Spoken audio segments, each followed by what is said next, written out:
Hey guys, Jonathan Wells here, certified mortgage advisor, real estate entrepreneur, content creator, and lover of all things finance. I'm here today to share with you guys how I grew my net worth to just over $100,000 really over the last 4 years. So I'm definitely going to be sharing you guys some tips and tricks on how I got started and how you guys can start as well with building your net worth and achieving your financial goals.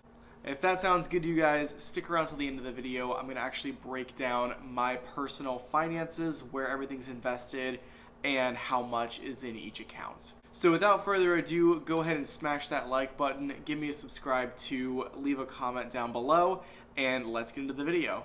So seeing as just 10 years ago, I was actually living in the back of my grandpa's hay barn, this is quite an achievement for just a simple farm boy like myself. And so really the whole point of this video is if I can do this, I know you guys can do it too. There's really no magic formula. I didn't take a special pill or anything like that.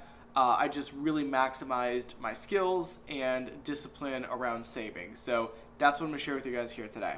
Now the first thing is I want you guys to start with your individual why. So when it comes to having a net worth of $100,000, $1,000, or $1 million, I want you guys to sit back and really think about how that would affect your life and the life of those around you. What could you do with the money you would have if you had $1 million? What kind of things would you be able to accomplish? What kind of help would you be able to be to your friends and family around you? And really start there. It's going to be an emotional place, but it's really good for you to get your foundation and realize your why behind having a certain net worth. To give you an example, as I stated previously, I grew up in the back of my grandpa's hay barn where the ceilings were about this high off the ground, and it was really uncomfortable sleeping there. My grandpa's AC unit would actually discharge hot air up into the attic that we were sleeping in as well, and it made for a really unpleasant year and a half of living there. And so I promised myself that I was never going to be put in that situation again where I had to live somewhere that I didn't want to live. And honestly, there was no fault with my grandpa or my parents or anything around my circumstances that got me there. If anything, I'm really excited that I was able to endure that and realize that I didn't want to live like that in the future.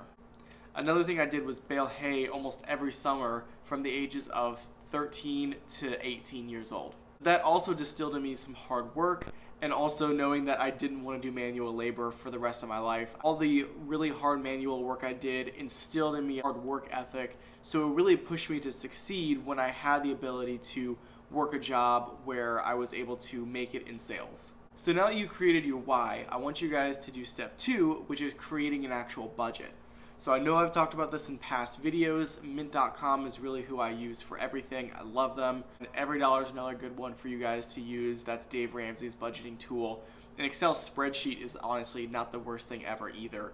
So any kind of budgeting tool you guys can use, definitely get your hands on it and start with a budget. When you guys are creating your budget, I want you to keep in mind, you need to save 20% of your gross income before taxes.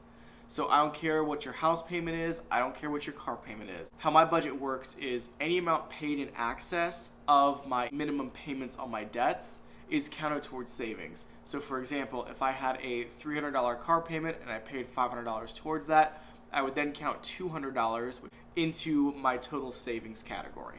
Because I'm actually paying off additional principal and I'm not going to get charged on that principal for interest next month.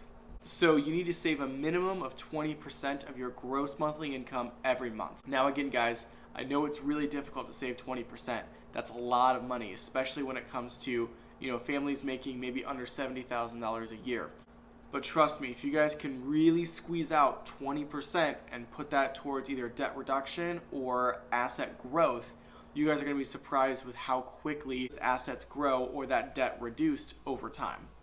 Which is actually step 3, and that is establish a timeline. So I want you guys to look at your budget, see how much you're saving, see how much of that you can invest, and use a compounding interest calculator to see how long it's going to take you to get to where you want to be. So for example, $100,000 can be saved over 10 years with just $600 a month, compounding at 7% annually. So you actually would only have invested about $72,000 over that 10-year period, but your interest is going to grow at a rate of about $28,000. So you're going to have just over $100,000 and that 100 grand is going to continue to grow even more over time. Now, if you don't like what you see when it comes to what you can invest right now and what the actual payout is going to be, then you really need to look at step 4, which is increase your income. And again, I know income is a super touchy subject for a lot of people, and I totally get it. Working in the mortgage industry, I've been seeing people's incomes for the last 4 years now. So for me, it doesn't really faze me as much. I just look at it as numbers, and I feel like you guys should look at it as numbers as well, and just be thinking about how can I increase this 5% a year or 10% a year, or however much you can increase it at any given time. So some quick ways you guys could actually increase your income would be flip any kind of products when it comes to garage sales. I know Gary Vee does that where he goes out and actually flips items at garage sales and makes a pretty good buck doing it. Another one would be advancing your career. So let's say you're a real estate agent and you're closing 10 homes a year and you make about $60,000. What if you went and grew your business by 50% and now you could be making $90,000 a year? And let's say you hire an assistant and get yourself another 50% increase in your business. Now you're at $120,000 a year. This is why I love sales and I love entrepreneurship, because the sky's really the limit and you can make whatever you want to make as long as your client feels comfortable with you and you're providing a great service that the actual economy needs. Another suggestion would be getting a side job, whether that's delivering pizzas, maybe driving Uber on the weekends, or doing any kind of odd jobs to help earn that extra dollar.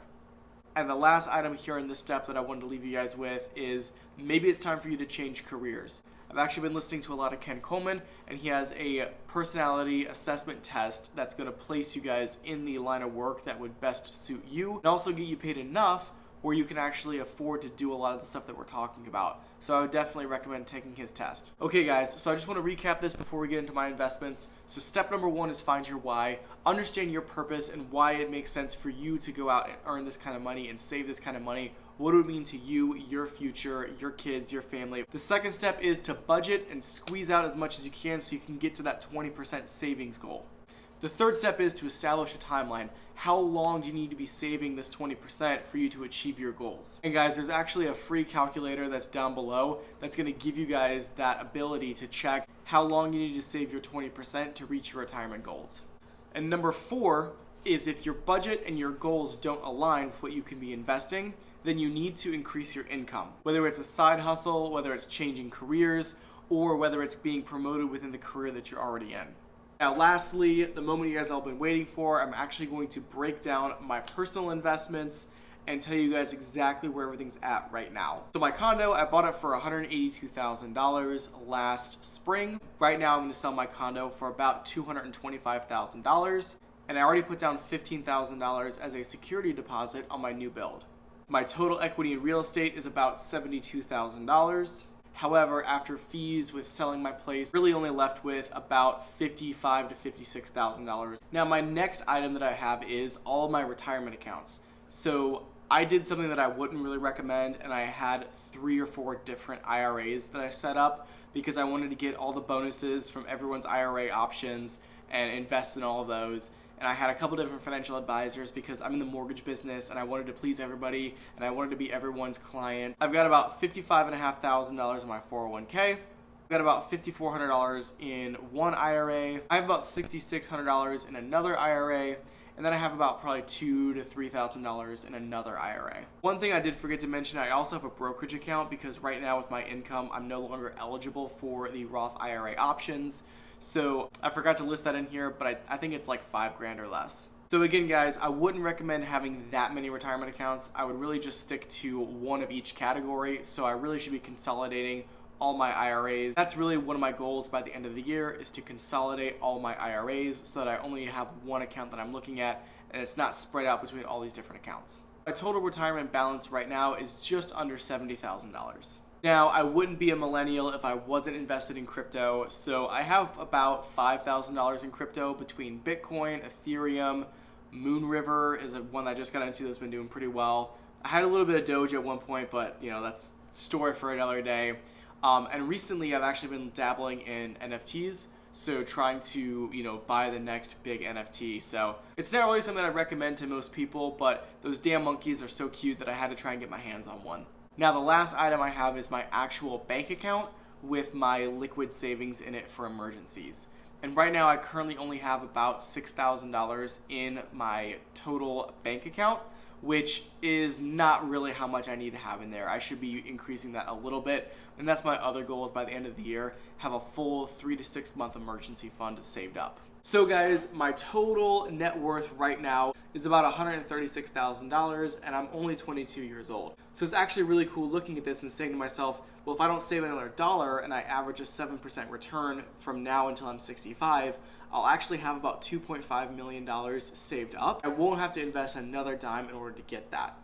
Now, again, guys, I'm opening up to you a little bit more. I really don't want you guys to feel like I'm coming across as trying to brag or boast about this.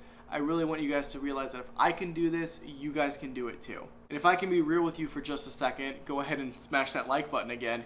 But my goal is to have about $35 million saved up in retirement before I actually end up retiring. So it's a lofty goal, but it's something that I'm really passionate about and that I want to push towards so that I can be super generous along the way, help out as many of you guys as possible, and honestly just hit that achievement. I'm a very achievement-driven person, and so that's what I love to do, and this is why I love making YouTube videos at 10 o'clock at night when I should be watching the Saints game because they're playing and it's Monday Night Football.